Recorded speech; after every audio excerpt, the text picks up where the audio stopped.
నా పేరు సాయిలు, నాది పిట్లం. అయితే మా పిట్లం మండల్లో 186 ఆటోలు ఉన్నాయన్న. ఆ 186 ఆటోలల్లో నేను రెంట్కు తీసుకొని నడిపించిన ఇదివరకు అయితే గత 2 నెలల క్రితము అప్పటి వరకు నడిపించిన ఆటోని జర ఆయన అమ్ముకొని వేరే కారు తెచ్చుకున్నాడు. అయితే నేనేం చేసిన అంటే కొత్తగా ఆటో తీసుకున్న ఫైనాన్స్లో మొన్న 2 నెలలు అయింది.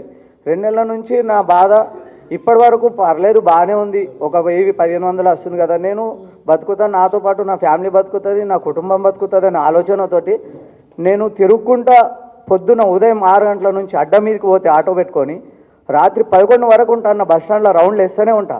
కానీ ఎక్కే వాళ్ళే కరువు అయిపోయారన్న. అసలు ఆర్టీసీ వచ్చిన ఈ మహాలక్ష్మి పథకం ఏదైతే ఉన్నదో ఆ పథకం వల్ల అందరికీ బెనిఫిట్ ఉండొచ్చేమో, కానీ మా ఆటో వాళ్ళకు మాత్రం, ఆటో ఉన్న నడిపే ప్రతి ఒక్కరికి మాత్రం ఆపతాపాలు అవుతున్నది. ఈ ఆటో అనేది నేను ఎంతవరకు అయితే నమ్ముకొని బతుకుతా, నా జీవన వృత్తి, నా సంసారం ఎల్ల తీసుకుంటా అనుకున్నానో అది మొత్తం ఈరోజు దెబ్బతినే పరిస్థితికి వచ్చిందన్న. నా పరిస్థితి ఈరోజు ప్రతిరోజు కూడా నేను చేసేది అసలు మిగలడమే లేదు. కనీసం 300 రూపాయలు రావట్లేదు నాకు. ఇప్పుడు రోజు 1200-1400 చేసుకొని ఆ నమ్మకంతో కొత్త బండి తీసుకున్న నుంచి ఈ మొత్తం అసలు నడవట్లేదు.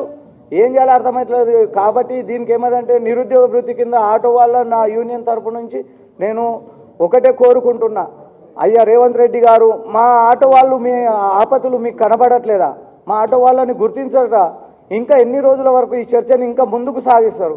మీరు ఏ స్కీమ్లు అయితే పెట్టినారో ఆ స్కీమ్ల వల్ల మాది కూడా ఒకటి సంక్షేమ బోర్డు ఏర్పాటు చేసి మాకు జీవన వృత్తి కింద ఒక 15,000 రూపాయలు ఇచ్చేస్తే బాగుంటుంది.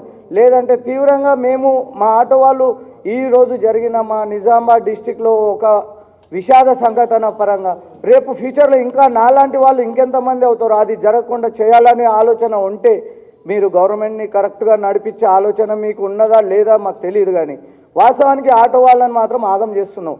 ఈ ఆటోని కంపల్సరీ కాపాడాలనే ఆలోచన తొందరగా వీలైనంత తొందరగా తీసుకొని మమ్మల్ని కాపాడండి.